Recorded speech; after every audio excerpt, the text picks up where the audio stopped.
उपरोक्त लोगों द्वारा गाड़ी को रोकने एवं शेष बचे लोगों को जान से मारने की नीयत से पत्थर अद्धा चलाने लगते हैं। उसी समय भीड़ से एक फायर भी होता है, जिसमें गाड़ी संख्या यूपी 32 जेपी 9999 इसुजू गाड़ी का शीशा टूट जाता है।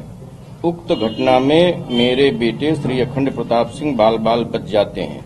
उक्त सारी घटना रात्रि 8 बजे से 10 बजे के मध्य की है। सीसीटीवी फुटेज में सारा कुछ स्पष्ट होगा, अतः मुकदमा पंजीकृत करके समुचित एवं आवश्यक कार्रवाई करने का कष्ट करें। इसमें ऐसी क्या परिस्थितियां बनी कि आप अपनी पार्टी के ही खिलाफ 7 लोगों के खिलाफ मुकदमा दर्ज करा दिया, और ये क्या स्थिति बन रही है? तो ब्रीफ कर लेने पहली बात तो हमने स्पष्ट रूप से लिखा है, मुकदमा लिखा देने से न कोई मुलजिम होता है और न कोई दोषी होता है। हमने स्पष्ट रूप से लिखा है कि सीसीटीवी कैमरे वहां पे लगे हुए हैं, एक दुकान पे नहीं कई दुकानों पे लगे हुए हैं। उनको विवेचक देखेगा और जो भी बलवा करने में होंगे, जिसने भी फायर किया होगा, जिसने ईंट पत्थर चलाई होगी, उसके विरुद्ध वो कार्रवाई करेगी। इसका महाराजगंज की घटना से कोई लेना देना नहीं है। और जहां बार बार भाजपा का जिक्र आता है, हमारे ख्याल से भाजपा का इसमें कोई नहीं है। बाद में जानकारी मिली कि अर्पित श्रीवास्तव भाजपा के भारतीय जनता युवा मोर्चा के नगर अध्यक्ष हैं। इसके अतिरिक्त भाजपा का मेरे विचार से कोई इसमें है नहीं। और उपद्रवी लोग थे, ज्यादातर लोग नशे में थे और सब लोग ये कह रहे थे कि ये हमारा भाई है। जब हमने परिवार के लोगों से पूछा कि ये आपके भाई हैं, और जो लोग कह रहे थे कि हम इनके भाई हैं, वो 100 के मुंह पर बैठे जा रहे थे। उनको ढकेल करके हमने पीछे किया और मैं, दिवाकर पांडे जी, अखंड प्रताप सिंह और उनका भतीजा किशन, 4 लोगों ने उस 100 को कंधे पर लेकर के उठा करके हम लोगों ने उसको मर्चरी तक पहुंचाने का काम किया। और जब मर्चरी पहुंच गए तो मर्चरी का दरवाजा भी तोड़ दिया उपद्रवियों ने। एम्बुलेंस को शीशा पत्थर फेंके, एम्बुलेंस भाग गई। उसके बाद में मर्चरी की दीवार भी गिरा दी गई, जो लोगों ने मुझको बताया। और 13 तारीख की घटना है।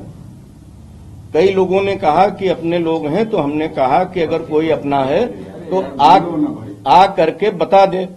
हमने 18 तारीख को एफआईआर लिखाई है। जो नाम मुझे ज्ञात हुए, हमने 18 तारीख को एफआईआर लिखाई है।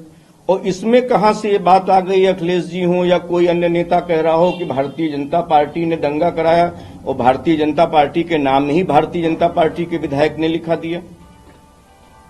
तो स्पष्ट रूप से परिलक्षित होता है कि ये अकारण एक मां के बेटे को, एक पत्नी के पति को, जिसकी हत्या हो गई थी, उसको सड़क पर रख करके एक राजनीतिक रूप दिया जा रहा था, राजनीतिक रंग दिया जा रहा था, लोगों को भड़काया जा रहा था।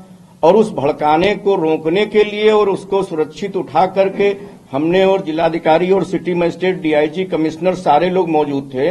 उन लोगों के साथ में जाकर के अगर हमने मर्चरी में रखाने का काम किया है, अगर इसको दंगा कहते हैं अखिलेश यादव जी, तो इसका कोई जवाब नहीं है।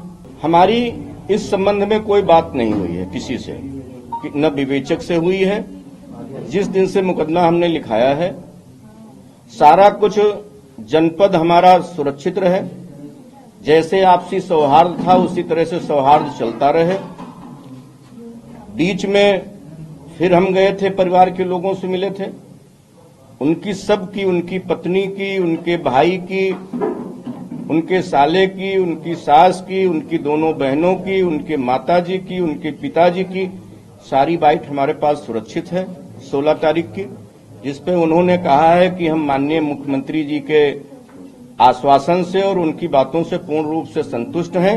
और 16 की सुबह उनके पिताजी आदरणीय कैलाश नाथ मिश्रा जी ने हमको फोन किया था कि विधायक जी आ जाइए, यहाँ कुछ बाहर के पत्रकार आते हैं, कुछ गांव के नेता या अगल बगल के रिश्तेदार आते हैं, हमारे मुंह में बात डाल करके उसको कहलाने का प्रयास करते हैं, हम बहुत परेशान हैं, तो आप आ जाइए, हम आपको अपनी बात बता दें, हम इससे मुक्ति मिल जाए, क्योंकि हम मुख्यमंत्री जी से पूर्ण रूप से संतुष्ट हैं। हमने पूरी घटना आपको बताई। इसमें कहां से लग रहा है कि भारतीय जनता पार्टी के लोगों ने दंगा किया।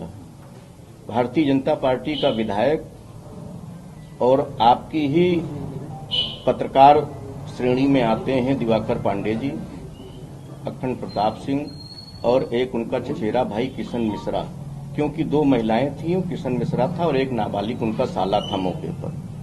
हम 4 लोग ही उठा करके ले गए हैं। तो 100 को सड़क से उठा करके मर्चरी ले जाना क्या दंगा की परिधि में आता है? कि सड़क पर रहता 100 तो दंगा की परिधि में आता, भीड़ बढ़ती, मूर्तियां सारी 150-200 मूर्तियां सड़क पर खड़ी थीं, तो 100 रखा रहता सड़क पर, तब दंगा भड़कने की आशंका थी। कि 100 को सुरक्षित करा दिया गया, तब दंगा भड़कने की आवश्यकता। विसर्जन में जा रहे थे, जो माता के भक्त थे वो तो शराब पिएंगे नहीं। कुछ उपद्रवी लोग हर गांव में होते हैं, हर मोहल्ले में होते हैं। कोई ये कह दे कि हमारे समाज में उपद्रवी हैं, दूसरे समाज में नहीं है, दूसरे समाज में है, तीसरे समाज में नहीं है। कुछ लोगों को इसी मेले के बहाने ही नशा करने को मिल जाता है, तो ऐसे लोग मौजूद थे, उनके बारे में स्पष्ट कहा जा रहा है। अब ये अर्पित श्रीवास्तव जी से आप बात कर सकती हैं, ये जो विवेचक हैं उनसे बात कर सकती हैं।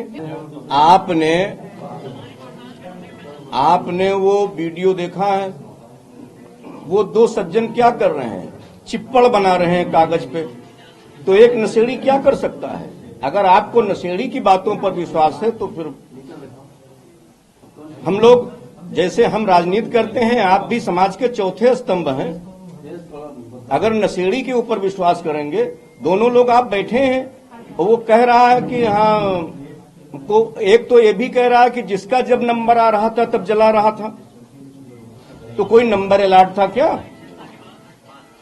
तो जो नशे में है वो नशे की क्रिया को कर रहा है।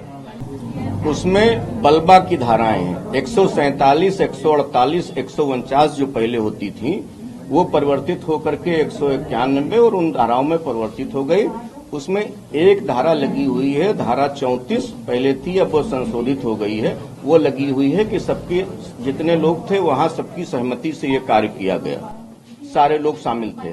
तो वो विवेचक का काम है ना। हमको तो पता भी नहीं कि उसका विवेचक कौन है, न उसने बयान लिया है। विपक्ष के बारे में क्या कहेंगे? जो विपक्ष के बारे में हमने पहले ही कह दिया कि चूंकि उपचुनाव चल रहे हैं, 13 नवंबर को मतदान होने के बाद उत्तर प्रदेश में ये सारी चर्चाएं बंद हो जाएंगी।